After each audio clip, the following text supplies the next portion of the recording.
Стадион, емисија за вашата вистина. Дарко Тодоровски повтор пат во стадион ќе го искористиме како наш дописник од Москва. Дарко, дали се слушаме? Добар ден, поздрав до гледачите на емисијата Стадион. Да, јас одлично ве слушам. Вие како ме слушате? Добро, одлично ве слушам. Каква е таму климата? Тука е многу жешко. Таму врне под 20 над 20 или веќе климатските промени се пореметени и Москва е топла веќе. А видите, деновиве беше топло, но денес е студено, околу 15 степени и права есен. Така да, но деновиве најавува дека пак ќе има потоплување. Тодоровски, да почнеме со најновите информации што можеш да не ги кажеш околу случувањата на линија Трамп, Путин, Европска Унија, Украина. Па видите, денеска министерот за надворешни работи на Руската Федерација имаше изјава во која што тој уште еднаш ги изнесе сравнените линии на Москва во однос на мировниот договор во врска со Украина. Од иста страна, денес и Подољак, еден од советниците на председателот Зеленски, исто така имаше изјава во кој што тој уште еднаш ги изнесе украинските црвени линии. Мислам дека и Зеленски имаше изјава. И кога ќе се споредат овие две изјави на руската и украинската страна, се доаѓа до заклучок дека двете страни се уште се далеку од склучување на договор. Москва уште од 2022 година бара вонблоковски статус за Украина, односно Украина да не биде членка на НАТО, ниту на кој било друг воен сојуз. Повторно да се врати рускиот јазик да биде официјален јазик на територијата на цела Украина. Украина да се откаже од териториите кои што Русија ги контролира и да има ограничување на украинската армија, односно кога станува збор за нејзиното вооружување и бројот на војници. Москва исто така инсистира на мировен договор, а не на прекид на огнот. Тоа мислам дека председателот Путин му го беше кажал на председателот Трамп. И исто Трамп тоа го изјави дека најдобро би било да се склучи мировен договор кој што ќе биде на долг стази отколку прекид на огнот и замрзување на конфликтот по корејска сценарио. Од друга страна, украинските официјални лица денови изјавуваат денес изјавија дека за Украина неприфатливо Украина да се повлече од териториите на Донбас, дека Зеленски денес изјави дека рускиот јазик нема да биде официјален јазик на територијата на Украина и тој инсистира прво на прекид на огнот, а потоа средба со Путин и потоа средба со Трамп, каде што ќе биде склучен на мировен договор доколку се дојде до заедничко прифатливо решение. Иако имаше некоја еуфорија после средбата на Трамп со Путин и иако таму беа постигнати некои прелиминарни договори, после средбата на Трамп со европските лидери во Вашингтон и со Зеленски, ситуацијата повторно се најде во ќорсакак, бидејќи Европската унија и Европа инсистира на разместување на воен контингент на територијата на Украина после заклучувањето на мирниот договор и Америка да даде гаранции на Европа дека таа воздушно ќе ја обезбеди Украина. Од друга страна, тоа е неприфатливо за Москва и Москва кажува дека доколку тоа се условите нема да има никаков договор и дека конфликтот и понатаму ќе продолжи. Тодоровски, зборуваме за рускиот јазик. Зеленски нема да биде на цела територија. Но на територија каде што било руско говорно подрачје или каде што живееле руси би требало да биде прифатливо. Ова се преговарачки тактики веројатно. Но дали украинскиот ќе биде од другата страна, да погледнеме, ќе биде официјален јазик или еден од официјалните јазици покрај рускиот на териториите кои што сега ги зема Русија, вклучувајќи го тука и Крим. Видите, јас колку што знам, на Крим уште од поодамна се користи украинскиот јазик. Мислам дека во школите дури се изучува украинскиот јазик. Дали е официјално на ниво на државен јазик или втори јазик, тоа не знам, но мислам дека се изучува и дека се користи. Како што кажа ти, тоа се преговарачки позиции каде што двете страни настапуваат со максимални барања.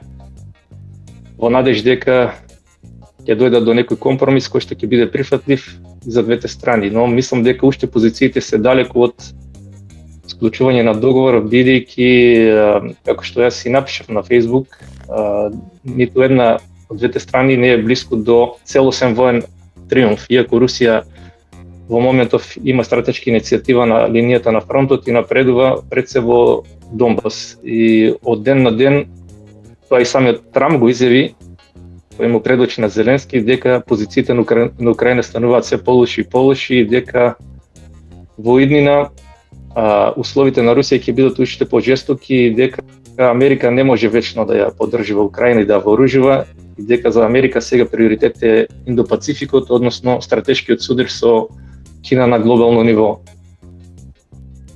Има тука една друга работа. Сега не се толку сјајни работите и за Русија. Ако го следим ова темпо на напредување, односно на освојување на територија од страна на руската армија, проценките се дека ќе им требаат уште 5 години за да го освои целиот Донбас со ова динамика на напредување. Значи не може некој силен помак да направат и русите, иако се многу посилни, ниту пак украинците, тоа е теоретски невозможно, речиси, да вратат нешто од тие територии. Значи, колку и да се чека, залудно е губат и двете страни. Дали постои свесност во руското општество, дали атмосферата е сменета таму или безпоговорно се поддржува воената операција, односно војната во Украина.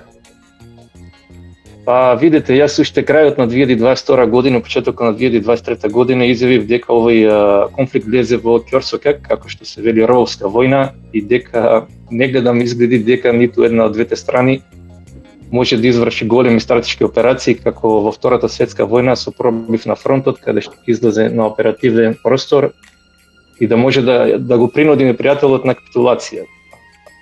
Во моментов ситуацијата е статус кво, иако Русија напредува, таа бавно напредува на линијата на фронтот, но оди потешко од планираното. И мислам дека и двете страни веќе се исцрпени и бараат начин како да склучат договор, мировен договор, кој што ќе биде прифатлив и за двата народа, бидејќи имаше големи очекувања и кај двата народа, и ситуацијата може да доведе докато се склучи мировен договор кој што не ги исполнува барањата на двете страни, може да се случи да има внатрешни побуни или немири во двете страни. Пред се мислам дека тоа може да се случи на територијата на Украина, бидејќи Украина како поразена држава која што ќе изгуби дел од териториите, тоа ќе биде тешко да го представи на својот народ, при тоа да биде ограничено да не влезе во НАТО и да нема сериозни безбедносни гаранции,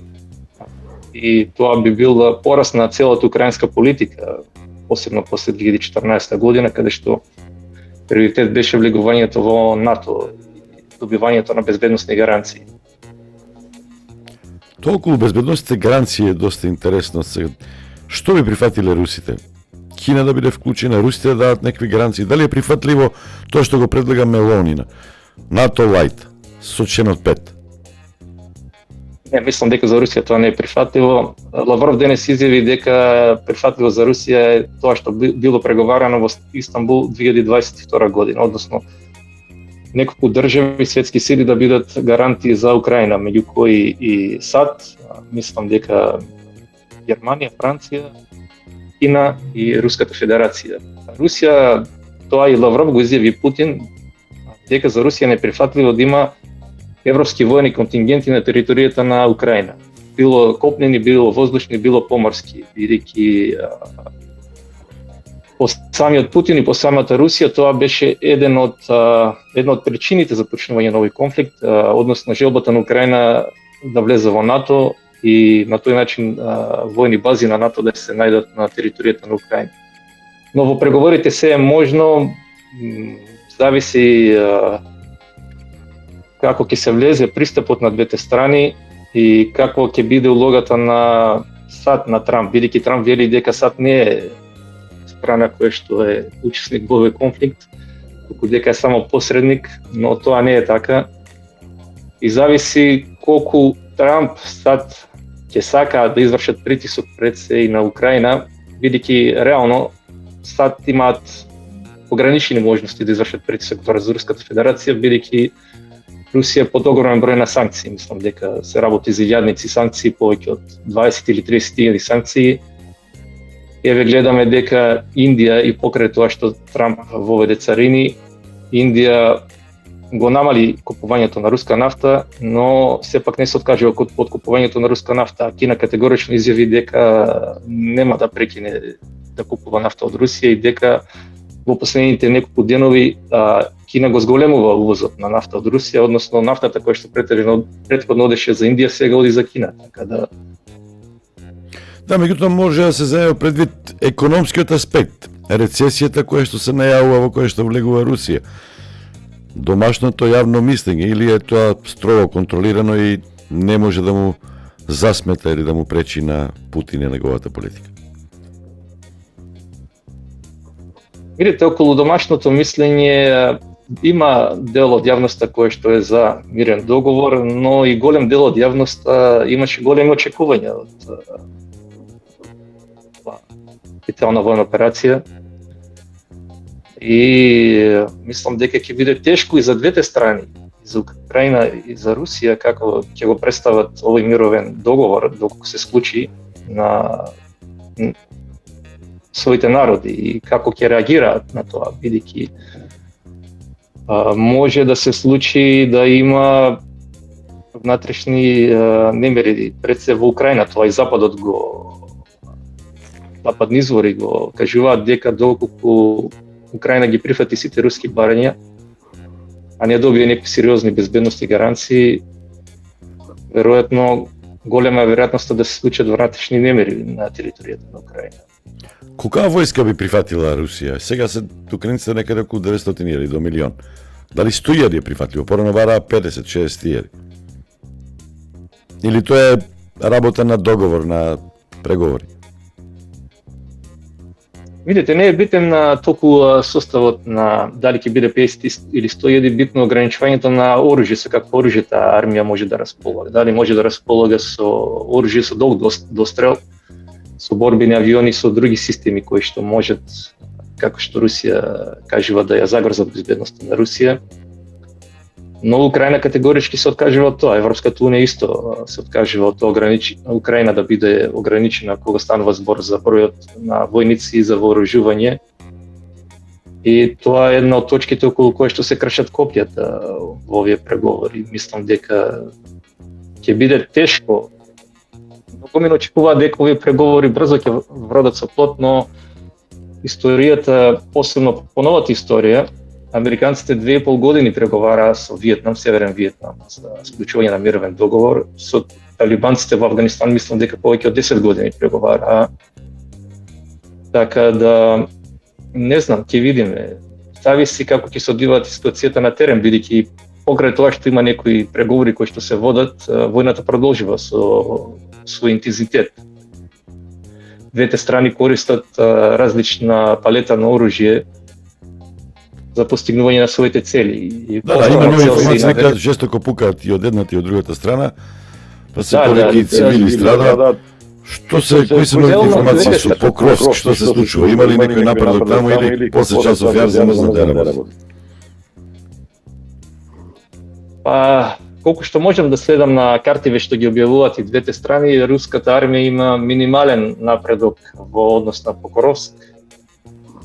Имаше еден продор таму во близина на Покровск, но тој продор не резултираше со оперативно излегување на простор, на отворен простор и влегување на вториот ешелон на руските единици кои што би го искористиле тоа за да можат да го опкружат Покровск. Мислам дека и покрај сите тешкоти Украина моментално успеа некако да ја стабилизира таа линија од фронтот, но прашање е колку долго ќе може исто и Украина да издржи со ова темпо, бидејќи според сите западни аналитичари, па и американски и руски, ситуацијата за Украина се влошува бидејќи мобилизациониот потенцијал на Украина е помал од рускиот мобилизационен потенцијал, и во Украина се помалку и помалку луѓе се приклучуваат на армијата, исто и од руска страна, но Русија како држава поголема има поголем мобилизационен потенцијал, мислам дека неколку пати поголем од Тодороски, Украина. како се објаснува на јавното мислење таму, како се справува официјалната политика која што нели ја води Путин со се почестите успешни напади со дронови? Тоа веќе го усовршуваат украинците длабоко на територијата на Русија, на рафинерии, на аеродроми, или тоа не е многу присутно во медиумите, во јавност? Или тоа уште повеќе ги жести, например, го жести јавното мислење против украинците и за станува повоинствено. Мислам, ме разбира што сакам да те прашам. Да. Факт е дека има војна на градови, како што некои аналитичари изјавуваат, односно енергетска војна. По последно време, мислам дека само за август Украина со дронови нападна 7 руски рафинерии во европскиот дел на Русија.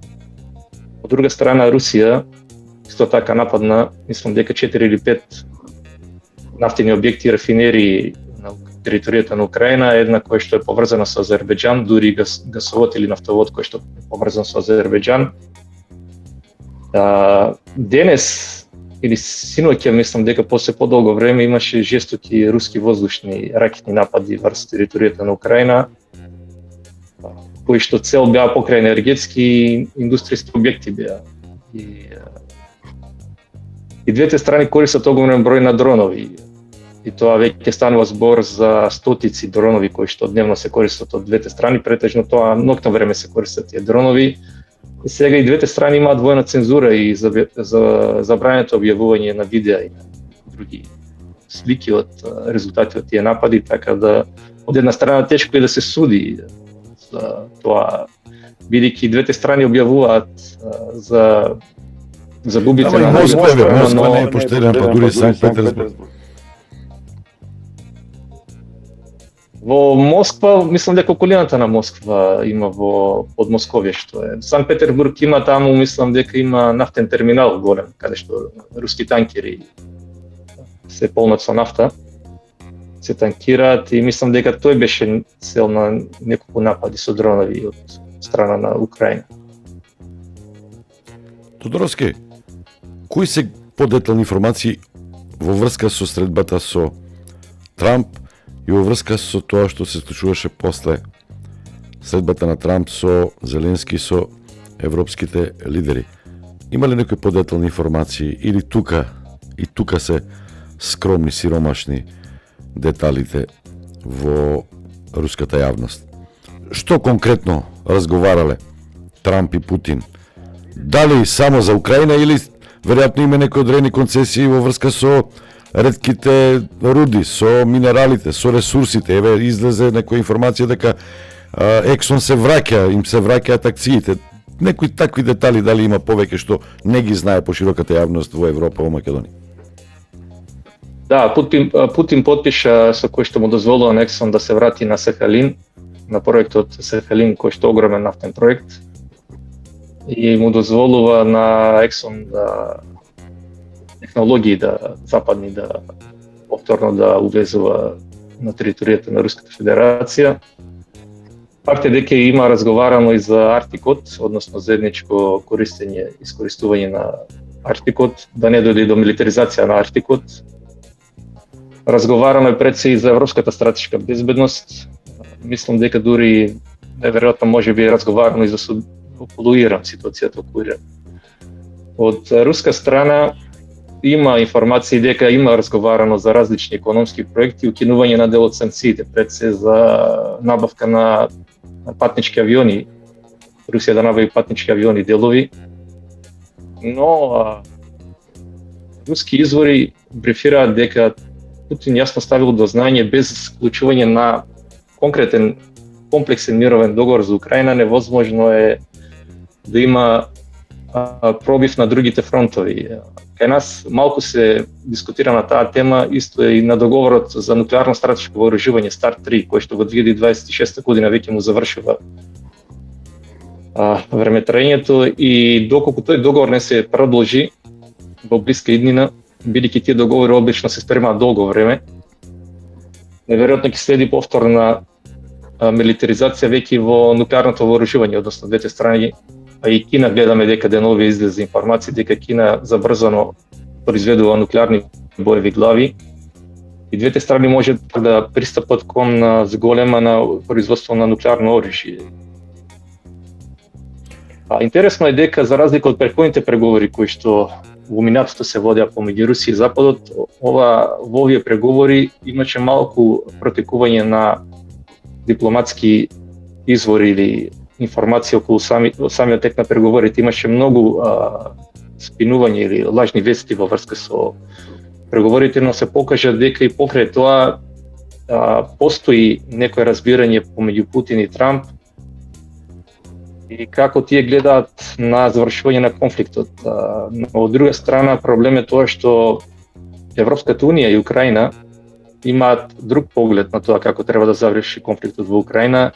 Добри, ке европјаните веќе не се за тоа прво примери, па после преговори. Веќе и тоа малку е модифицирано низ изјавите на европските лидери. Сменети се малку после средбата во Вашингтон. Па да, Европската унија и Европа разбира дека тие без САД не можат ни воено да ја поддржуваат Украина, ни со разузнавачки информации, и дека тие имаат ограничени можности. Затоа тие се трудат по секој начин да не дозволат Трамп целосно да се откаже од Украина.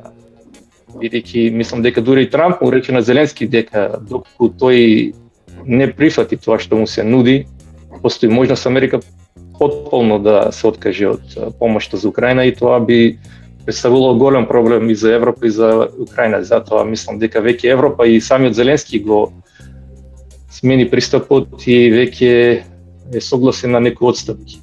Дали, Зеленски веќе не зборува за правно непризнавање на територија, не зборува за фактички не исклучува таа размена која што е неминовна, нужна, така се наметнува. И има информации што збореле тие 5-6-10 минути во колата која биле заедно. Нели, Путин знае добро англиски, не толку перфектно и совршено како германски, ама се разбрале многу добро со Трамп. Што зборувале? Па фактот тоа што како се одвиваше самитот, зборува дека има, како што и Трамп самиот вели дека помеѓу него и Путин има разбирање и дека тие се почитуваат меѓусебно, и мислам дека и од поодамна имаше повеќе телефонски разговори помеѓу Путин и Трамп, дури за некој подоцна се објавуваше во јавноста дека тие се разговарале.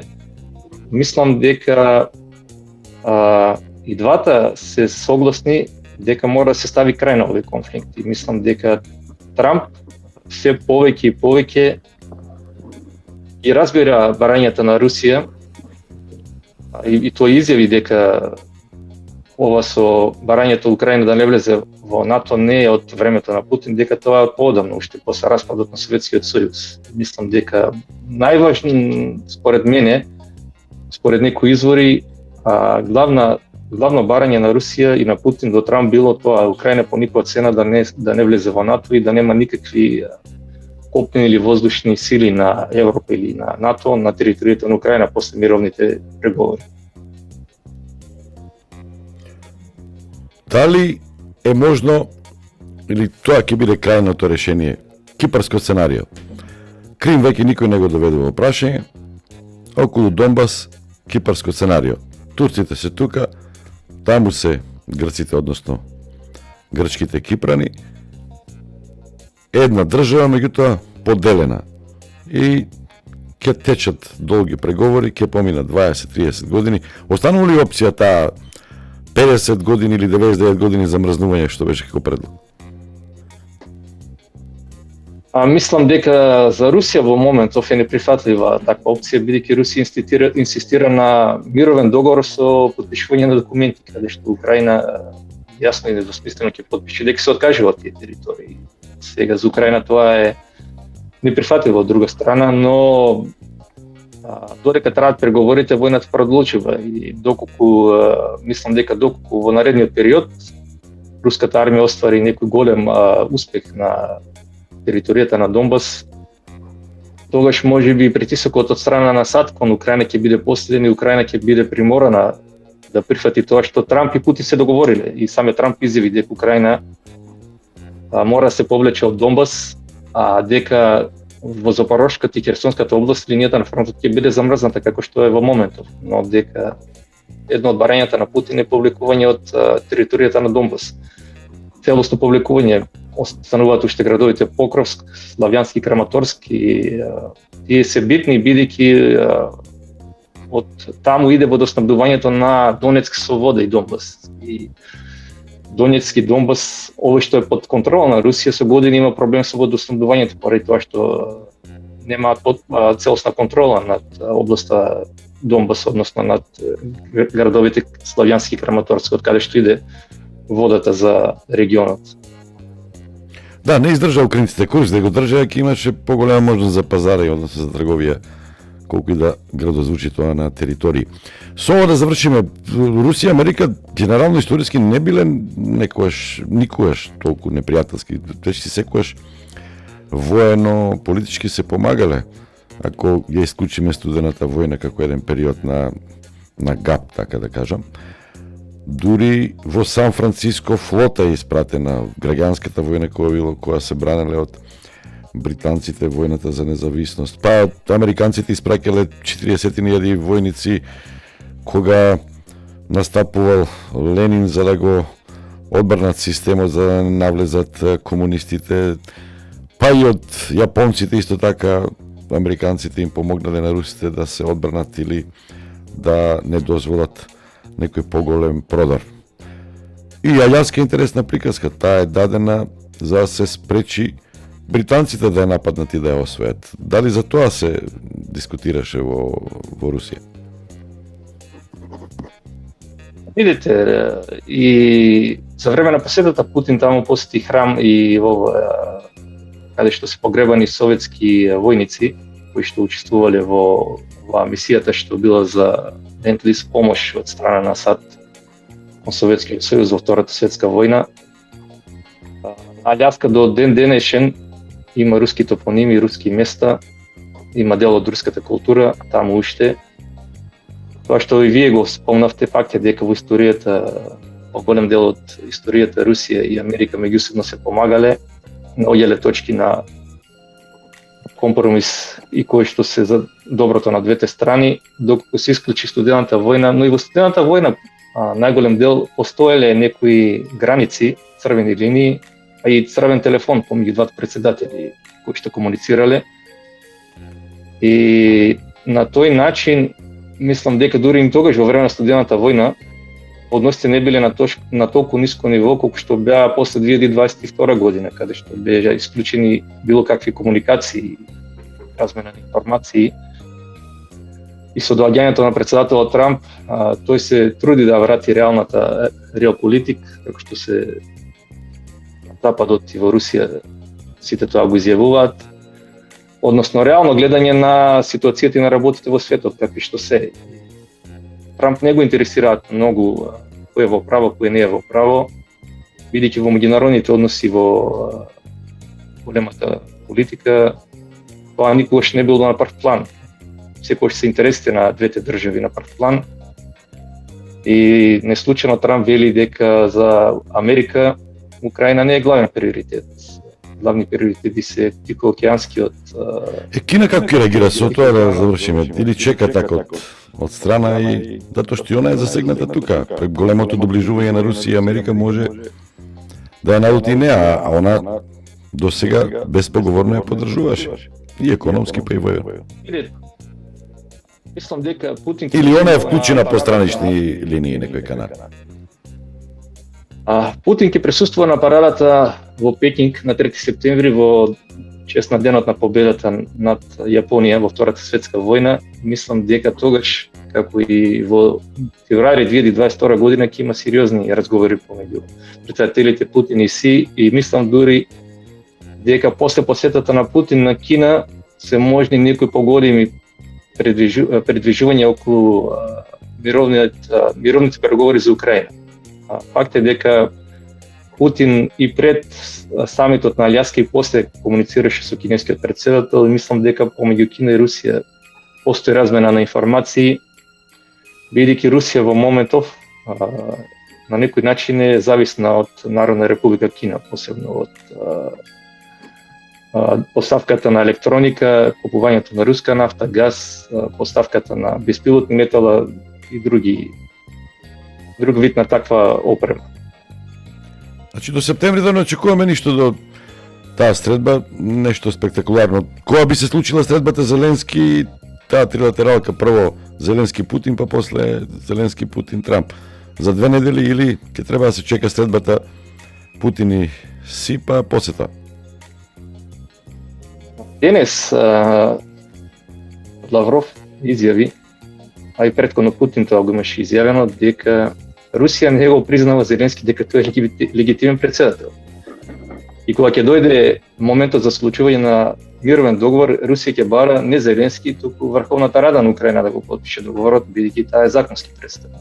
И ова од некоја страна исто може да доведе до некои проблеми, бидејќи Зеленски инсистира тој да го потпише договорот и тој да се сретне со Путин, така да не знам, не очекува интересно време. А и мислам дека Русија исто изјави дека најверојатно преговорите не доаѓа во обзир да се водат на територијата на Европа. Мојно е доколку дојде до некаква таква средба, таа истата да биде на Блискиот Исток или во Турција. Стадион. Емисија за вашата вистина. Борис Кондрко, председател на Државната изборна комисија, гостин во денешното издание на емисијата Стадион.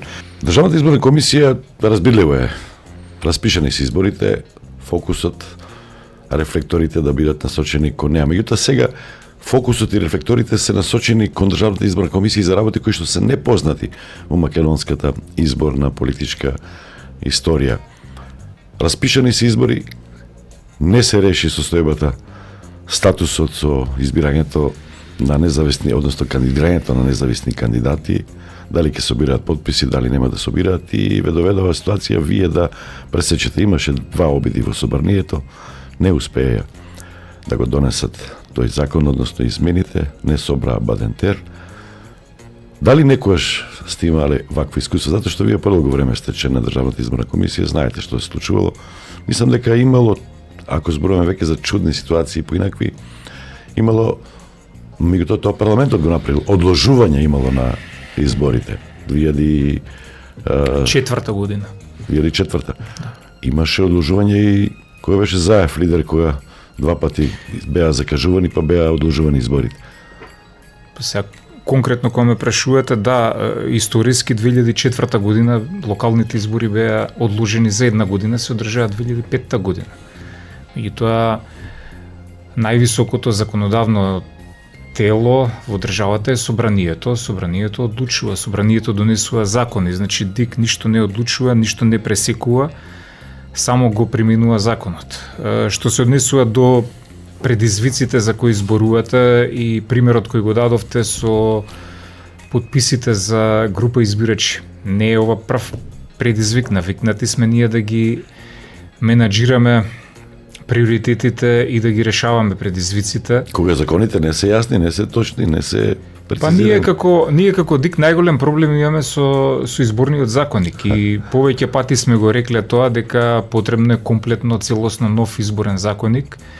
Во изборниот законник не се предвидуваат само надлежностите на ДИК, изборите се комплексна материја каде што има многу учинители, има учесници, медиуми, надлежности на други институции, така што по инерција не може кога се говори за избори и за изборен законник да се мисли дека ДИК е магионичар и дека ДИК треба да го земе законот во своји раце. Напротив, ние сме многу внимателни, се држиме до нашите законски надлежности и секогаш постапуваме во рамките на законот согласно действијата пропишани во изборниот законник. Предизвици сме имале многу, ќе го решиме и овој предизвик. Можеме да се вратиме назад, да дадеме примери. Ве оставила и друг пат ве оставале вака. Минатата година спроведовме двојни избори во исто време. Иако многу работи околу кампањата не беа регулирани, ги спроведовме изборите онака како што треба, со подеднаква примена на правилата за сите учесници. Никој да не биде фаворизиран, никој да не биде оштетен. Нашата работа е организацијско, техничка, административна. Ние не се занимаваме со политика, ние сме колективен орган, работиме колегијално и транспарентно, сите наши седници и одлуки се јавни. Значи, минатата година спроведовме успешно двојни избори, претседателски и парламентарни. Пред тоа во 2021 се воведе фингерпринтот, го спроведовме успешно и тоа многу брзо без пилот проект и немаше никакви замерки од никого. Предходно 2020 спроведовме парламентарни избори во корона услови и тоа успеавме да го надминеме. И тогаш имаше одредено запирање, одложување на изборните действија поради вонредната состојба и така натаму. Во 2019 имавме предизвик, се воведе платеното политичко рекламирање преку нас, преку ДИК, одеше плаќањето на медиумите во име на партиите, така. Предходно на нас, ако сакате, можеме безброј предизвици да напоменеме. 2018 спроведовме референдум со постар закон за референдум од изборниот закон со упатувачки одредби од изборниот закон кој е донесен 2006, а законот за референдум 2005. Ги решивме сите овие предизвици и секогаш оценките на извештаите на наблюдувачките мисии на ОПСЕ ОДИХР беа позитивни за изборната администрација, значи за изборните органи, за Државната изборна комисија, со констатација дека сме работеле транспарентно и законито и дека сите изборни действија сме ги превзеле навреме согласно закон. Што беше најголем предизвик сега ова со независните? Дали вие Видете, прашањето за независните од аспект на постапување на ДИК е затворено прашање. Се разбира, собранието е највисоко законодавно тело, ако собранието има можност да го и услови да го отвори тоа прашање. Прашањето е дали, не знам колку е тоа демократски, колку е законски, колку е уставно. Обично сите тие работи се решаваат пред да се распишат изборите. Кај нас се случува распишани избори, па после тоа се менува изборни закони. Тоа е нонсенс. Ние сме орган избран од собранието со двотретинско мнозинство. Наша задача е да го спроведуваме законот онаков каков што е. Друго е прашање на дебата на политичките партии. Законот се носи со апсолутно мнозинство, со 61 глас, меѓутоа ради доверба во изборниот процес, секогаш во собранието измените на изборниот закон се носат со поширок консензус. Во случајов, жалам што не беа донесени измените на изборниот закон, не беа во прашање само бројот на потписи што ги укина Уставниот суд, имаше уште неколку технички прашања кои беше добро за изборниот процес и за работата на ДИК да бидат појасно и попрецизно регулирани. Но тоа не се случи. Општо познато е во јавноста дека не беше обезбедено бадинтерово мнозинство и тоа е веќе политичко прашање што не е работа на ДИК и не е наша надлежност да го коментираме. Сепак собранието е највисок законодавен орган и во тој дел не би било упатно од нашата позиција законска на ДИК да даваме коментари. Ние сме обврзани да го спроведеме законот онаков каков што е. Значи појаснувам врска со таа тема. ДИК не донесе никаква одлука, ДИК не воспостави никакви правила, ДИК не излезе надвор од законската рамка, ДИК не донесе нови законски одредби. И на крајот на криштата оваа ситуација беше широко позната во јавноста уште од мај, кога Уставниот суд постапуваше ги укина одредбите за бројот на потписи за кандидирање на група избирачи. Така што сега да не испадне дека се сите изненадени од тоа. Што и преостана на ДИК? И преостана на ДИК да постапува по важечките членови од законот кои го регулираат тоа прашање. Тоа се членот 60, кој неспорно го дозволува правото на учество на група избирачи во изборите и имаат тие еднаков третман како партиите и коалициите, и членот 63 кој предвидува дека постои постапка, дека ДИК е обврзана согласно надлежностите да донесе подзаконски акт со која регулира постапката за кандидирање, односно каде што е предвиден рокот во кој се спроведува таа постапка, 15 дена пред подрачното деление. Во такви услови, ДИК не воспостави бројка, ДИК не е законодавец, ниту предлагач на законот. Цензусот ДИК колку да биде? постапи согласно постоечките, важечките одредби на изборниот закон. И тука ситуацијата е чиста. Во услови кога собранието ради непостоење на Бадинтерово мнозинство не успеа да го регулира прашањето, ние согласно изборните действија моравме да продолжиме да ги спроведуваме изборите. Ние немаме овластување во законот да ги одложиме, да ги скратиме, да ги продолжиме изборните действија.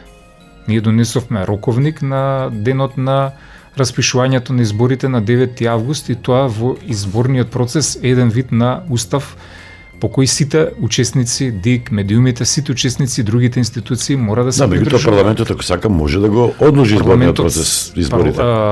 Парламентот е највисоко законодавно тело во државата. Парламентот носи закони. Што ќе одлучи парламентот, што ќе донесе парламентот како закон, ДИК мора да го спроведе. Ова околу правилникот, колку подписи, како да им се возможи на група граѓани, на тие што сакаат да учествуваат на изборите, а не се дел од партискиот живот, не наиде баш на така благопријатни реакции кај поголемите партии. И кај ВМРО-ДПМНЕ, па и кај СДСМ, како да се исплаши од независните. Па имаше изјави, па после тоа се обидува со законски измени, не успеја. Кои се вашите информации? Ке се обидат уште еднаш или веќе завршена работата? Затоа што не знам дали следите, министерот за правда Филков имаше во едно интервју, повикан од ваквата состојба во собранието, со Бадентер, дека треба да се реформира, да се ревидира тоа околу Бадентеровото правило, дека треба да се развиваме. Тоа се политички теми, ние треба да се придржуваме кон нашите законски надлежности. Не е наше да ги коментираме изјавите на политичарите, не можеме да навлегуваме во дебата со експерти, сепак ние како институција избрана од собранието сносиме одговорност за нашата работа и за нашите постапки. Во етерот може да има секакви мислења, но никој не сноси одговорност за тоа. Ние не можеме да навлеземе во дневна дебата нити со невладините, нити со партиите. Секој си има своја причина и своја агенда за тоа што го изговара во јавност. Ние единствено мораме да постапуваме по закон. Јас ги објаснив нашите позиции, нашите надлежности, што може да правиме, што не може да правиме. Внимателно се држиме до законот и до законските рокови. ДИК нема алтернатива, нема 2-3 решенија, па да бираме кој е подобро, ниту пак имаме право да се ставаме над собранието и да воведуваме број на подписи. Значи, на сите им е јасно дека бројот на подписи за кандидирање на група избирачи не постои. Ние моравме да ја регулираме постапката со подзаконски акт, зашто сме овластени по член 31 став 2.2, постапката и роковите за тоа се предвидени од членот 63. Правото е дадено на учество и нема тука дискусија што треба да направи или да не направи. Зошто толку подписи? Зошто не 100? Зошто не 20? Тоа е малку слободно одлука, толкување. Тоа е одлука на законодавецот. Пак се вртиме во круг. ДИК не е законодавец, ДИК не е предлагач на закон. Министерството за правда е овластен предлагач на закон и група пратеници се овластени предлагачи на закон. Така е решено тоа во нашиот правен систем. Значи, ние кога сме биле повикувани во работни групи за измена на изборен закон, оваа година не постоеше таква работна група, Министерството за правда не организираше работна група за измени на изборниот закон, тоа било транспарентно, јавно, ние сме еден од чинителите. Таму се повикуваат експерти, се повикуваат, сепак е тоа инклузивен процес, се повикуваат невладени организации, се повикуваат други институции кои партиципираат со своји надлежности во изборниот процес. Ние сме учествувале активно со наши предлози и сугестии врз основа на нашата пракса, но не во политички прашања. Ние даваме предлози Дебатираме она што ќе ја подобри и олесни работата на ДИК врз основа на нашето искуство, но во техничкиот дел. Во бројот на подписите, колкав треба да биде, си има изјаснето Венецијанската комисија дека тој треба да биде до 1% од запишаните гласачи на ниво на општина, изборна единица или држава, зависи за што се изборите. Дали и колку изборни единици ќе има во државата? 1 или 6 или 12? Дали ќе има отворени или затворени листи? Дали ќе има државно финансирање на медиумите? Тоа се прашања кои ги решаваат партиите. Тоа е работа на партиите и парламентот. Тука мислењето на ДИК е ирелевантно. Каква е сега состојбата? Како можат да се кандидираат независните? ДИК, Сега имаше од крајност до крајност одеме невладините, односно независните кои што инсистираат цело време на ова, се излегува дека се независни, затоа што сега ќе може речи секој да се кандидира, што за мене е окей, добро е. Меѓутоа, наместо независните да се радуваат на тоа, они како да се плашат од поголема конкуренција. Настана некоја чудна сега, малку контроверзна. Присутни се тие коментари во јавноста, но пак ќе речам, не смееме да навлеземе, не е добро за институцијата, за нашиот интегритет, за довербата во процесот, во дебата или во коментари на секојдневните изјави на различни актери и учесници. Секој дава изјави во зависност од своите интереси. Наша работа е да го спроведуваме законот, да ги кажав позициите на ДИК. ДИК не излезе над законот, ДИК со упатство, со подзаконски акт, само им помага на сите учесници во изборниот процес и партиите, значи не се само група избирачи, и партиите и коалициите. Кои документи треба да ги обезбедат, како да ги пополнат образците, роковите, каде се поднесуваат документите, значи не се само подписите услов за кандидирање, има други законски услови.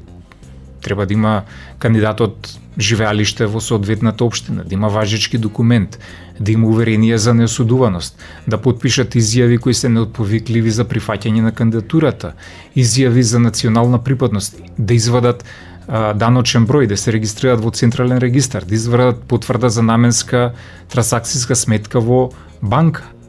Значи, има многу услови кои општинските изборни комисии треба да ги проверат пред да ги потврдат листите. Сакам да кажам, порано беше многу тешко им беше, сега многу лесно. Зошто да биде многу лесно? Затоа што е таков законот, затоа што така одлучил Уставниот суд и затоа што Собранието ради Бадинтер не успеа да донесе измени на законот да го регулира бројот на подписи. Во таква ситуација, зошто државната изборна комисија не кажа 50, 100, сам ги симплифицирам, ги поедноставувам. Затоа што не смееме тоа да го направиме. Не сме ние законодавец. Ние не смееме да ставиме 100, 200 или 1000 подписи. Законодавецот го прави тоа. Ние спроведуваме закон. Значи, единствената техничка дилема беше правно-техничка дилема дали да има условно речено 0 подписи, да симплифицирам, или бидејќи се работи за група избирачи најмалку 2 подписи во смисол на легитимитет на легитимирање на луѓето кои застануваат зад поднесените листи пред надлежен државен орган. Така е, да се легитимираат со лична карта, значи тоа е проформа, во суштина не менува. Во суштина правото е дадено на учество, цензус за подписи нема, законот мора да се спроведува. ДИК не излезе надвор од законот, не го смени законот, таман работа ние да си дозволиме 100, 200 или 500 подписи да измислиме. Дали ви реагира? Еден член на ДИК ќе рече 100, друг 200, трет 300. Што е правилно? Не бевте и тука единствени во државната изборна комисија. Имавте така, кога расправавте за тоа, вие кажавте дека имате поинако мислење, ама еве ќе се согласите заради единство.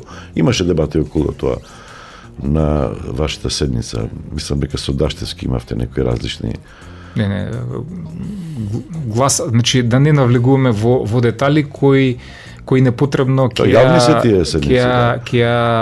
збунат јавноста. Ви реков, разликата помеѓу 0 и најмалце 2 подписи е никаква, меѓутоа формално треба да се стави во рамки процесот пред подрачните оделенија на ДИК да се легитимираат граѓаните кои ги предлагаат, односно подржуваат листите на група избирачи пред подрачните оделенија со лични карти, со Дали ви реагира? Во таа смисла беше. Тука беа некои дилеми ако. Тоа е правна техника. Дали ви реагира од независните иницијативи, бара средби со вас доаѓа во Државната изборна комисија или нема што кај вас доаѓаат, нека одат у собрани? Ние не сме надлежни за... Нели имав телекомуникација, за некој имаше ли реакции? Пред неколку месеци имавме комуникација, ние ги објаснивме нашите законски позиции, ние пред неколку месеци никој не знаеше дали ќе се смени законот или не, ние не можеме унапред да одговараме на прашања, да даваме мислења на хипотетички ситуации. Имате ли во предвид сега треба и за тоа план да направите? Како ќе го спроведете изборниот процес ако се остварат тие работи што се присутни во изјавите, например, на некој од независните иницијативи, дека сега ќе имаме километарски гласачки ливчиња. Да бидеме, значи, нашата позиција согласно закон и надлежности ни налага да бидеме одговорни и прецизни. Не можеме да се бавиме со шпекулации, предвидувања. И што би било кога би било? Да почекаме да помине рокот, да се поднесат листите, да видиме Каков е интересот? Да. Каков е интересот, да видиме дали поднесените листи на кандидати ќе ги исполнат и останатите услови, да видиме кои ќе бидат прифатени, потврдени, кои не. ДИК согласно закон е должна да го обезбеди текот и спроведувањето на процесот. Согласно закон имаме овластувања да донесеме одлука за изгледот, формата и содржината на гласачкото ливче и таа е одлука на ДИК. Како ќе постапиме? Ќе постапиме во зависност од фактичката ситуација, кога ќе дојде време, кога ќе дојдат наред тие действија и во зависност од тоа како сметаме дека е најдобро да се оствари гласачкото право и како треба да изгледа гласачкото ливче. Тоа е наша одлука и ние ќе ја донесеме и ќе ја спроведеме. И кај вас има баратер, така? Или при гласањето нема? Нема. ДИК одлучува согласно законот со мнозинство гласови од вкупниот број на членови. Значи од било чудно за работи што се поврзани со закон да се бара баратер за секоја, да, затоа ве прашав. ДИК одлучува со мнозинство гласови од вкупниот број на членови. Тоа значи одлука е донесена со 4 гласа. Без разлика на етничката припадност. Без разлика. Околу ова што го споменавте, што не помина измените таму, требаше да има некои прецизирање околу медиумите, околу онлайн медиумите. Така е. Имаше и такво. Сега сите ќе можат до наредните избори. Значи, тоа што го почна измените во законот за аудио и аудиовизуелни медиумски услуги или конкретно законот за медиуми, каде што веќе во регистар се ставаат онлайн медиумите, и тој регистар на АВМ, Агенцијата за аудио и аудиовизуелни медиумски услуги, за овие избори нема да се зема во предвид. Така е. Значи, измените во законот колку ви се пријавија? Сите што се пријавија, сите ќе учествуваат, така. Може да учествуваат.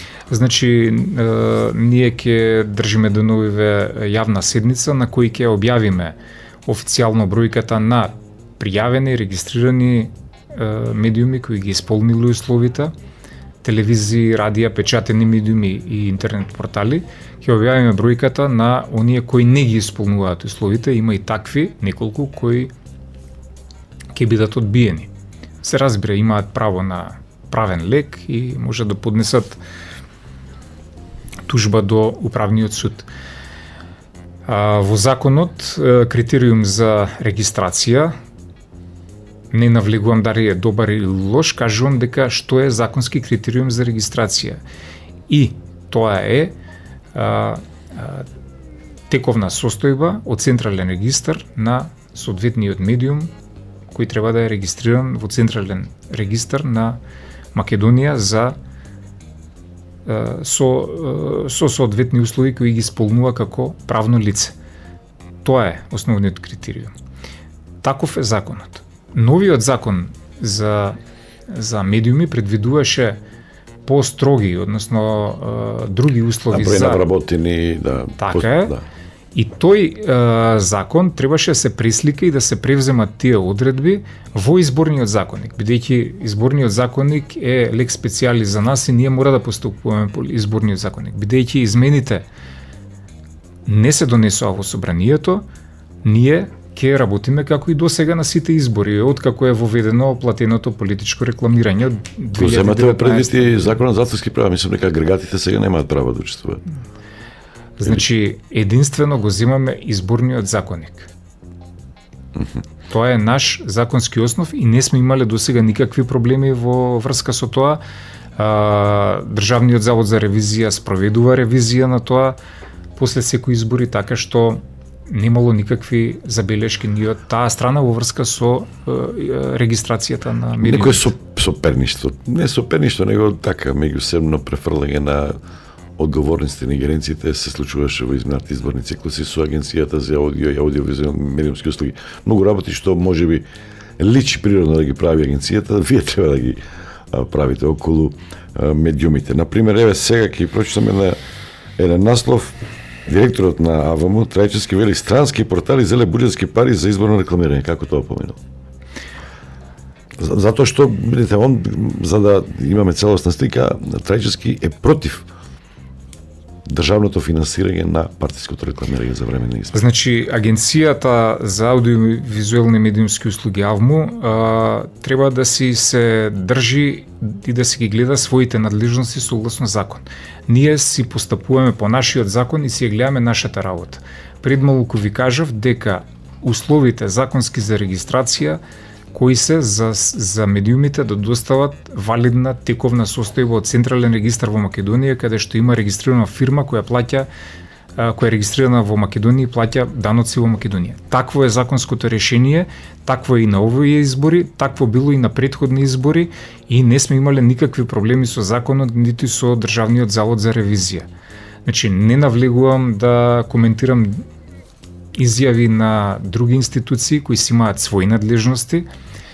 Едино можам да кажам дека сметаме како дека плаќањето на средствата за платено политичко рекламирање на медиумите во име на политичките партии кои имаат право по закон да се рекламираат не би требало да е наша законска надлежност, затоа што не сме ние ниту регулаторно тело, ниту финансиска институција во име на друг како трета странка да правиме асигнација, со договор за асигнација да плаќаме средства за облигационо правен однос помеѓу две други правни лица, помеѓу медиум и политичка партија. Едно е прашањето дали треба или не треба да има платено политичко рекламирање. Тоа е одлука на законодавец. На дебата, да. Повторно не е прашање на ДИК. ДИК мора да го применува законот. Сметаме дека ние како орган со надлежности за спроведување и организирање на изборите немаме допирни точки со активностите на партиите и на медиумите. Од практични причини, вие сте били и порано кога имаше поеднаков модел и сега сте. Лично што мислите, сега е подобро вака или? Значи сакаме да бидеме објективни, не субјективни, да се свати дека ДИК не сака да ги извршува своите законски надлежности. Ние затоа ги што сте биле и 2 мандати пратени сте биле, да. Безпрекорно како ДИК ги извршуваме нашите надлежности во делот на исплатата на медиумите. И досега ниту медиумите имале забелешки, ниту партиите, ниту Државниот завод за ревизија. Меѓутоа, нас ни се одзема многу време и енергија. Многу ресурси, роковите се кратки да ги работиме тие работи. Нас природно во изборниот процес не ни припаѓаат тие работи. Треба поинаку да се регулира во законот. Но ни се допаѓало тоа или не, ние мора да го работиме и ќе го работиме се додека не се смени тоа. Предлагавте да се смени тоа? Предлагавме да се смени, меѓутоа еве оваа година не се направи работна група во Министерството за правда за измени на изборниот закон. Преска го коментирав Министерството за правда. Ние немаме ништо со Министерството за правда, ако не повикаат таму да учествуваме во техничкиот дел, ќе учествуваме активно согласно нашите ингеренции. Не се мешаме во политичкиот дел, но ние сме орган на законодавната власт, орган на собранието избрани со 2/3. Ние немаме одговорност пред Министерството за правда. Стадион. Емисија за вашата вистина. Што Кондраков, сега да ги објасниме кратко роковите, динамиката, како ќе течат. Проверка на список, може кратко за тоа, да. Во сабота, значи на сабота е 23 август до 11 септември, трае јавниот увид во избирачкиот список во сите подрачни оделенија и канцеларии на државните. Тоа е едноставно, може и на вебсајтот кај вас да се... Да. Избирачкиот список по закон се ажурира од страна на ДИК во соработка со МВР и со Државниот завод за статистика 4 пати годишно, квартално, и тоа го правиме редовно, тековно, во текот на целата година. Тоа е поставен на веб страната, граѓаните секој индивидуално со своите лични податоци може да ги провери своето гласачко место, адресата, доколку има промени во меѓувреме на адреса, други лични податоци, може да поднесе барање лично и во текот на годината тие работи да се ажурираат. Ги повикуваме граѓаните и на јавна седница, тоа го направивме и преку соопштенија да го искористат правото 20 дена додека трае јавниот увид, доколку сметаат дека е потребно да се ги проверат своите лични податоци. Во подрачните оделенија ќе работат двосменски од 8 до 20 часот со цел да се овозможи на сите граѓани. Која е последната бројка од последниот пат кога рековте 4 пати во годината? Колку гласачи има? Кога се распишуваат изборите, на денот на распишување на изборите, ние се обраќаме до МВР по член 43 и МВР ни ги доставува најновите податоци за избирачкиот список, бидејќи ДИК нема своја, согласно закон, база на избирачки список. Податоците ги добиваме од МВР, која е единствено надлежна во законот да издава лични карти, државјанства и адреси и која е единствена институција во државата која има базата на државјани, односно базата на население на државата. Ние ги добиваме веднаш во рок од 48 часа од МВР. Тие податоци ги доставуваме по одредена процедура за заштита на лични податоци, криптирани, сето тоа си е регулирано со соодветни процедури за заштита и безбедност и доверливост на податоците. Тие податоци се доставуваат службено до статистика. Статистика ја врши така наречената организационо-техничка методолошка обработка, значи покрај личните податоци добиваме и фотографии, ги добиваме и отисоците на граѓаните кои ги ставаме во фингерпринтите за идентификација при гласањето, така што таквите податоци кои ќе ги добиеме на денот на распишување на избори од МВР, обработени од статистика, 15 дена по распишување на изборите, во случајов тоа е 23 септември, ги ставаме на јавен увид и онлайн на веб страната и непосредно во која е последната бројка за некоја споредба со претходните избори? Последната бројка во споредба со последните избори, значи вообичаено да варира за неколку илјади, 2, 3, 4 илјади гласачи, тоа е жива материја и тоа е многу нормално и вообичаено. Нешто над 1 милион 820.000, тука се движи бројката. Постојано беше тема мртви души во списоците, прочиствување на список. Проблем. Тоа пред 10 години беше најактуелно. Значи долги години наназад тој проблем е решен. ДИК во соработка со надлежните институции, МВР и статистика, точно и согласно закон ја води евиденцијата и податоците за граѓаните во избирачкиот список. Доколку има поединечни барања, дури имаме законска можност на самиот ден на гласањето граѓани да поднесе приговор за лично избирачко право. Ние во рок од неколку часа постапуваме и ако има основ, помобилни се сега. Апсолутно се овозможува буквално на секој граѓанин да си го оствари своето избирачко право. Диаспората не е организирано само за парламентарни и за председателски. Сега на локалните треба да дојде тука. Точно. Не се организира гласање на диаспора за време на локални избори.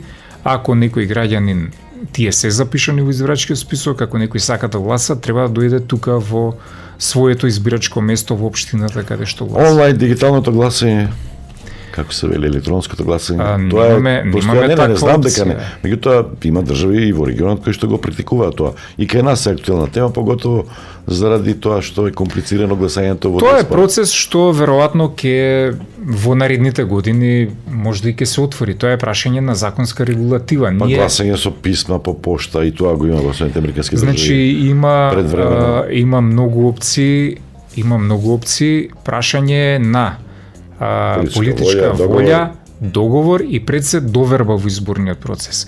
И кога се прават такви крупни реформи, секогаш некако за фингерпринтот во 21 треба да има одреден пилот проект и одреден тест период, можеби еден изборен циклус да се спроведе паралелно. Да се види како ќе функционира, со класичното гласање, значи не би навлегувал во тоа, доколку се отвори тоа прашање, не верувам дека тоа би било така брзо и така едноставно. Треба се решат многу прашања, значи многу прашања. Имате капацитет за таква нешто? Во моментов има многу непознаници. Значи не знаеме за каков тип на гласање би станало збор. Соодветно на тоа треба да се обезбедат соодветни законски, технички, кадровски, финансиски услови, опрема и така натаму. Исто важи за отворени листи за апсолутно. И отворените листи има повеќе видови, подвидови на отворени листи. Значи не е едноставно тоа прашање, тоа е поврзано со начинот на објава на резултатите и така натаму и така натаму. Значи за тоа треба да бидат запознаени, едуцирани граѓаните како гласачи, за да можат да не прават грешки при гласањето, да им биде објаснето, да се води една јавна кампања, тоа некогаш трае со месеци, со години, значи не е тоа едноставно Вие лично како да се воведе таков пресврт и таква како правник, реформа. како адвокат, вие сте за отворени листи. Вака, јас лично можам да имам вакво или онакво мислење како правник. Ние имаме сосема друга позиција од аспект на државен орган за спроведување на избори. Ние ќе прифатиме се она што собранието ќе донесе како законодавец, но мора да се создадат претходно предуслови кои траат подготовки, некогаш со месеци и со години, тест период, пилот период, кадровски, финансиски, технички услови, тоа е сето поврзано, едукација на изборните органи, едукација на гласачите. Значи да не грешат гласачите, па нивните ливчиња гласот да пропаѓа и да се сметаат за неважички.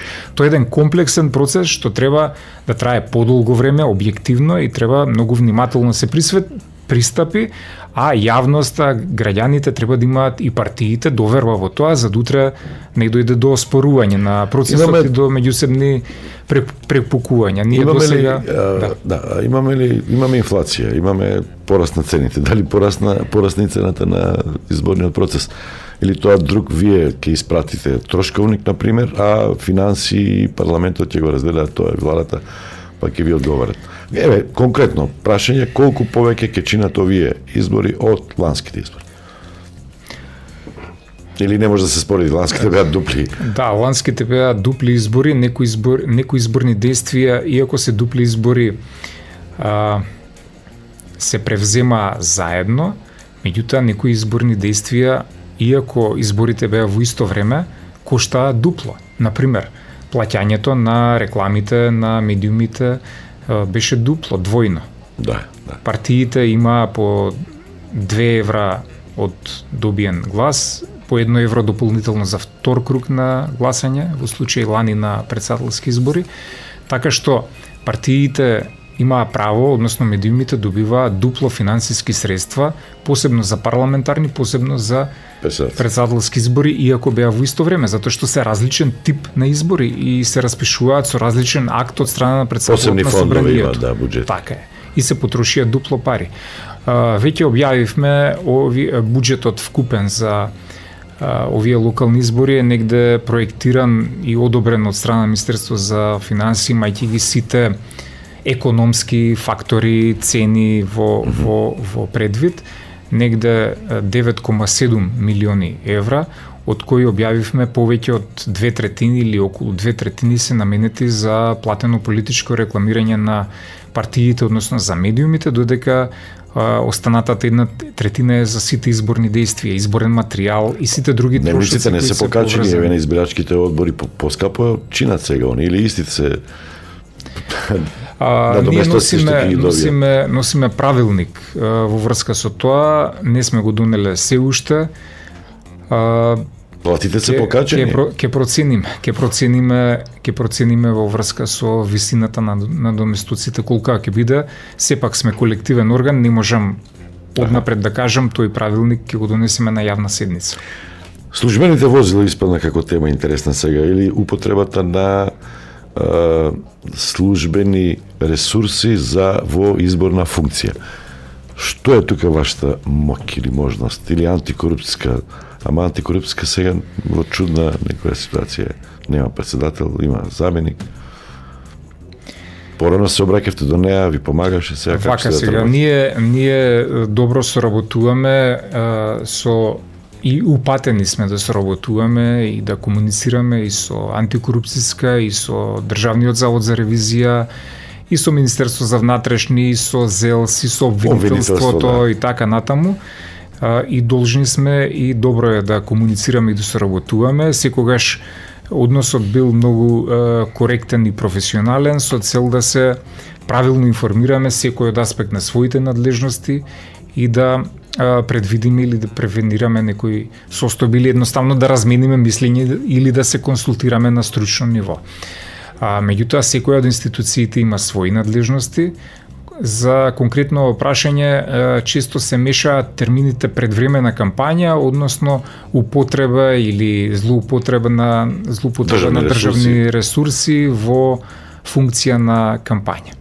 Да ги разграничиме работите, за кампањата, предвремената кампања или што е кампања изборна е предвидено 69А од изборниот законник и за тоа сме надлежни ние како ДИК. Но да појаснам, бидејќи се поставува прашањето дали има или нема предвремена кампања, со тоа што некој кандидат, партија, веќе шпартаат, шетаат, ги објавил имињата, имал средба со граѓани, имал јавен настап на медиум или на терен, ја објавил својата програма. Тоа според законот и според ДИК не е предвремена кампања. Значи да се разбереме, кампањата се јавни настапи на учесници во кампања. Ние се уште немаме потврдени листи за да имаме учесници во кампања. Ние ДИК како по службена должност не ја следиме кампањата, туку можеме да одлучуваме единствено по приговор на учесник во кампања. Може ли некој да пушти приговор сега? Не може да пушти приговор затоа актуелен кадоначалник ги користи ресурсите. Ќе ви појаснам. Тоа е вториот дел. Шета со граѓаните затоа што повтор пат се кандидира. Или имаме случаи од една општина да се кандидира на град Скопје. Тоа е вториот дел од прашањето за кое ќе го разграничам и ќе ви појаснам. Едно е предвремена кампања, дали има или нема и што е кампања. По 69А, дури и откако ќе бидат потврдени листите на кандидати како учесници во кампањата, партии, коалиции или група избирачи, секој учесник во кампања и во тој меѓупростор од потврдување на листите, значи 30 дена пред почеток на изборите до 20 дена пред почеток на изборите, во тој вакуум од 10 дена, има право да организира по еден јавен настап за промоција на своите објавени листи на кандидати или партиски политички програми. Единствено ограничување во законот 69А да не трошат средства од наменските сметки отворени за изборна кампања, меѓутоа тоа е предмет на контрола на ревизија и на ДКС кои имаат онлайн увид во нивните сметки. Ние во тоа немаме надлежност во финансискиот дел на следењето на трошењето на парите на учесниците. А кој казнува? Вие казнувате? Не. Тоа е дел на контрола и казна, меѓутоа тоа пак ќе речам се одредби кои се во прекршочните одредби во законите или дел во кривичниот закон, меѓутоа тоа е надлежност на ревизија и на ДКСК. Во моментов не може да има предвремена кампања затоа што природно работа на политичарите и партиите е да се представуваат себе си и да зборуваат дали позитивно или негативно, тоа е нивни ризик или нивни интерес, како ќе им се допаднат на граѓаните, а право на граѓаните е да бидат информирани. Медиумите пак имаат обврска и интерес тоа да го пренесат. Така што во таа смисла не може да стане збор за предвремена кампања. Некој може и минатата година да објави кој ќе му биде кандидат за градоначалник и зашто ќе се залага, во меѓувреме може да го смени кандидатот за градоначалник. Значи, тоа е редовна работа и тоа е и ние не можеме да воведуваме ограничувања, цензура, нели, не би било демократски или некој да казнува за вербален деликт на тој начин. Да бидам вака. Уште една работа. Додека ограничувањата, што смеат, што не смеат функционерите да прават, како смеат, дали во делот на вработувањата, во делот на почнување со проекти, промоција на проекти, јавни набавки и така натаму, е регулирано во членовите 8а, Б и В, службените возила и така натаму, и тоа не е надлежност на ДИК, тоа е надлежност на ДКСК, бидејќи тие одредби се превземени од Закон за спречување на корупција. Интересно прашање е пописот и прилагодувањето на локалната самоуправа, бројот на советници, меѓу другото и број на потребен за собирање на потписи за кандидирање на група на избирачи, исто така е дел од таа тема. Дали тука има измени? Например, општина Карпош имала 23 советници, а треба да има 27. Зависи која. Гостивер, заради тоа што се намалиле во однос на претходниот попис 10 на 15.000, дали е намален бројот на советници? Да, тоа прашање е исто актуелно, треба да го појасниме. Надлежноста на ДИК се однесува на тоа согласно одлука на влада да го соупатство да го дефинира бројот на советници за советите во секоја општина поединечно. И советничките листи, да. За советничките листи, за да знаат партиите во која општина колку кандидати за советници да предложат. Тие прашања се регулирани во Законот за локална самоуправа, не во изборниот закон, што значи дека ние немаме врска како ДИК со Законот за локална самоуправа. Владата во септември минатата година, врз основа на последниот попис, има донесено соодветна одлука, каде што е регулиран, утврден бројот на советници во секоја општина. Негде тој број е намален, негде тој број е зголемен. Има измени значителни? Има измени, некаде е ист. Град Скопје има измени или не? Не ме држите за збор, 80 општини се, не се ни трудев да ги запамтам на памет. Град Скопје, мислам, нема останува 45 советници. За што станува збор? Се отвори тоа прашање на седница на ДИК, ние на наредната седница ќе го затвориме овие денови. Во врска со тоа дали одлуката на владата за бројот на советници е правилна или неправилна. Ние не смееме да цениме не дали се работи одлука за влада, ние не смееме да цениме одлуки на други државни органи или институции. Имаше реакција од партиите за тоа, да. Ние немаме таква надлежност и не смееме да се впуштаме, немаме само треба право да ја спроведете таа одлука. Така. Дали таа е исправна или не, во друга постапка одлучува, например, Уставниот суд. Кога Уставниот суд ќе одлучи, никој не знае, тоа е негово право, може да одлучи за 30 дена, 3 месеци или 3 години. Може да одлучи за време на изборите, ви паѓа се во... Ние ги спроведуваме изборите со актите кои се моментално во сила. Ке молчи за да направи проблем. Добро, окей, јасно ми е. Не навлегуваме, не коментираме што ќе направи Уставниот суд.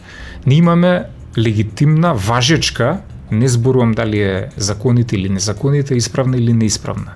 Не е наше да ја цениме. Поне треба да постапите.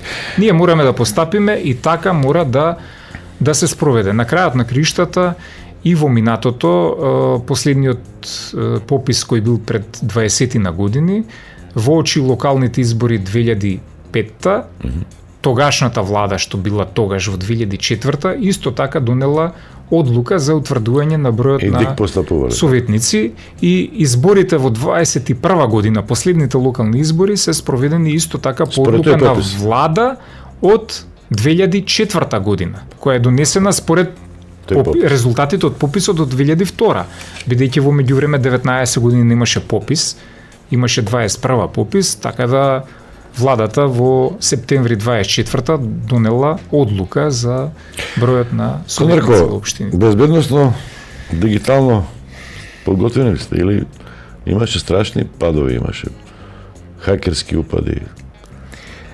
Вака, значи... Дали тоа сега се е под контрола? Значи, ние од знаете, кои се компаниите, фирмите, беше тоа многу... Од 21 година ние формиравме Task Force група која се грижи за IT безбедноста, за IT системите во ДИК. Ние немавме никакви проблеми со интегритетот на базите на податоци, на објавата на резултатите, избирачкиот список и така натаму. Во таа група по различни основи со одлуки на ДИК се ангажирани повремено или постојано врвни експерти, има представници од IT областа кои доаѓаат и од МВР во интерес на грижата за заштитата на безбедноста и функционирањето на IT системите и опремата. Лани немаше проблем, значи оваа година нема да има проблем. Не би требало. Не би требало да има никакви проблеми, ги превземаме сите мерки во соработка со надлежните експерти и надлежните институции, така што тоа функционираше. Ние во 2020 имавме проблеми со веб страната, меѓутоа веб страната не е системот за резултати, не е избирачки список, веб страната е само алатка за прикажување на резултатите. Значи никој не се посомнева, никој не ги оспори резултатите и ние немавме никаков проблем со интегритетот и точноста на базата. Сега ќе биде во ред и веб страна и брзо ќе се бројат или локални е покомплицирано? Секогаш треба да чекаме до наредниот ден или до полнок ќе биде? Ние сукцесивно, согласно закон, ќе ги објавуваме првичните неофицијални резултати добиени по електронски пат од гласачките места и општинските изборни комисии, како што ќе пристигаат.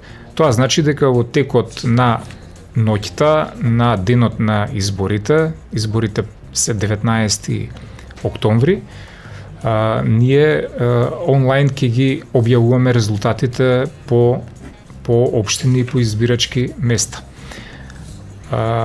Тоа значи дека процесот оди.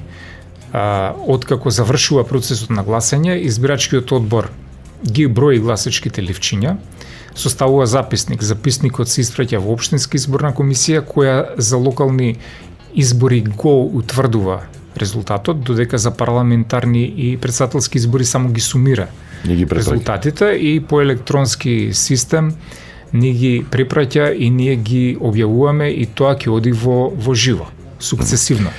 Брзината на објавување вообичаено зависи од брзината на пребројување на гласачките места, бидејќи резултатот се утврдува на избирачко место, 3.500 избирачки места се, откако ќе се пребројат гласачките ливчиња, едно по едно се составува записник, значи во присуство на избирачкиот одбор кој има членови од администрација, представници на политичките партии, наблюдувачи, партиски, владини, невладини, значи транспарентно тоа се прави и вечерта на денот на изборите ние ги објавуваме сукцесивно по електронски пат. Вообичаено е, бидејќи во сите општини има по 2 гласачки ливчиња за градоначалник и за советници.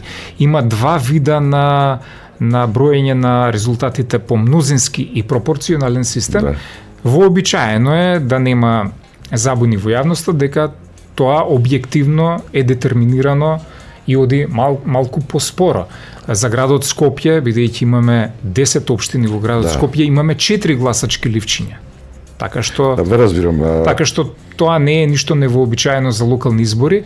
Наредниот ден ние ги добиваме сите записници од секое од 3.500 избирачки места во оригинал, во ДИК, ги прегледуваме и врз основа на записници, што е оригинал изборен материјал, еден ден подоцна, значи на 20 понеделникот, попладне држиме најавна седница и ги објавуваме првичните официјални резултати врз основа на записниците. И од тогаш почнуваат да течат и роковите за евентуални приговори за постапката и за резултатите. Ливчињата има ли нешто измени, дизајн или ние, грижејќи се за интегритетот и довербата во процесот, секогаш имаме востановено голем број на заштити на гласачките ливчиња, видливи и невидливи. Така што невозможно е гласачко ливче да се злоупотреби, да се фотокопира или да на било кој начин да се фалсификува. Апсолутно тука ја гарантираме заштитата. Во делот на изгледот и формата ради заштитата на процесот има податоци кои не смееме да ги објавиме, а околу содржината и изгледот на гласачкото ливче ќе донесеме одлука во зависност од тоа колку ќе има кандидатски листи, каков ќе биде распоредот и така натаму. Тоа е веќе одлука која ќе ја донесеме дополнително. Откако ќе бидат потврдени листите. Да го завршиме разговорот, така малку по субјективно, полично. Пратени бевте 2 мандати, бевте председател на Државната изборна комисија веќе еднаш, 2011-2013. Тогаш имаше забелешки дека сте биле многу благ, кроток, нежен, требало да бидете поагресивен, похрабар, подрзок. Или тогаш се спомнуваше и да ги напуштите и местата во Државната изборна комисија. Се сеќавате добро на тој период? Секој период има своји предизвици, околностите биле различни, од тогаш има и... Тоа што само сакаше да ги бойкотира локалните, така беше? Не навлегувам во политичкиот... Па Стефче се одметна, па после се добро, па окей, Заев и така натаму, да. Значи вака, факт е дека извештаите на ОПСЕ ОДХР, кои се меродавни за работата на ДИК, и во тој период и 11-13 говорат дека ДИК си ги исполни своите надлежности согласно закон, работеше колегијално, транспарентно и законито. Така што ДИК воопшто, без разлика на политичките процеси, ДИК како институција го задржа интегритетот и сите заедно, ние сме колективен орган. Јас како председател поделовник имам своји права и обврски, меѓутоа гласот на сите еднакво вреди. Ние одлучуваме колективно, јас не можам ниту било кој член сам ништо да одлучи. Така што не гледам тука. Ама ако го напуштавте, ако ја напуштавте Државната изборна комисија, немаше да има кворум. Сега што би било, кога би било пред 2-13 години, мислам дека... Да не би се налоти тогаш Црвенковски, затоа што важевте за близок. Или никогаш еднаш што едни ве врзуваат, друг пат со други. Добро, ќе се воздржам од коментар, мислам дека е тоа ирелевантно за нашата законска работа и нашите надлежности. Конорко, Државната изборна комисија исто така беше интересна тема, долг период, сега веќе подолго време не се зборува за тоа дали да бидат суди, дали да бидат професионалци. Вие сте подолго време, овој модел се покажа најстабилен, Па добро, овој модел веројатно го издржа тестот на времето и тоа е може би вака. Ние можеме да воспоставиме со законот било каков модел на состав на Државна изборна комисија, на крајот на криштата одговорноста паѓа на персонално на луѓето. Значи, мораме да се однесуваме согласно нашите, прво е законот, после се друго. Наша заедничка обврска е спроведувањето на законот и мораме така да се однесуваме со оглед на позицијата која имаме. Без разлика на начинот на кој сме предложени избрани во собранието. За објаснување на гледачите, на слушателите, имаше повремени државни изборни комисии, па имаше од судовите, па партиите праќа. Очигледно, бидејќи овој модел функционира и се задржал најдолго во изборниот законник, значи дека Државната изборна комисија успешно си ја завршила својата работа како колективен орган. Јас сум бил и во Државна изборна комисија кога биле тројца членови од позиција, тројца членови од опозиција и тројца судии на Врховен суд со нивни заменици. Потоа беше воспоставен овој модел со 7 члена. Па едно време кога беше пражинската влада, така наречена, имаше еден друг тип на Државна изборна комисија од 9 члена, 3 експерти, 3 позиција, 3 опозиција и на крајот во 2018 повторно се врати овој постојниот модел. Само уште дополнителни или заменски да ви воведеа како што воведува во министерството, уште тоа фалеше. Благодарам за разговорот. Наблюдувачи не ми кажавте колку се пријавени. Ке има меѓународни невладин сектор, има ли интерес сега? Поготово веројатно локалните невладини. Се уште е рано, правото ние објавивме и повик и правила за наблюдување на јавна седмица, објавени се на веб страната. Владини, невладини организации, домашни, меѓународни можат да поднесат барање за акредитација. Значи, роковите течат со распишување на избори до 10 дена пред одржување на избори. тие треба да се акредитирани во своите статути, да се залагаат и да имаат искуство во работа со заштита на и унапредување на човековите права и така натаму. Тоа се еден од условите кои ние ги акредитираме. Значи, пријавувањето за наблюдувачи е во тек. Очекуваме вообичаено на секои избори да имаме најголем број не го знаеме бројот на краткорочни, долгорочни наблюдувачи од мисијата на ОДИХР. Имаме наблюдувачи од странски амбасади кои имаат право, од странски реков владини, невладини организации, други државни изборни комисии како изборни органи, домашни невладини организации, така што процесот за акредитација е отворен во ДИК. Борис Кондраков, председател на Државната изборна комисија. Благодарам за разговорот. Имате ли уште нешто да дадете? Мислам дека се опатите. Па сигурно има уште нешто во моментов. Да ги повикаме да бидат спокојни, да следат, да се информираат. Ке има други прилики. Редовно преку нашите соопштенија, седници, ги повикуваме новинарите, нашите седници се јавни. А и граѓаните стриминг имате, може во живо секогаш да ве на следат. YouTube каналот одат во живо седниците, така што секогаш даваме образложени и појаснувања за сите наши одлуки, за сите делови од изборниот процес, како што течат изборните дејствија. Борис Кондраков, слушавте Стадион, пријатно и до слушање до наредната сабота во истото време. Стадион, емисија за вашата вистина.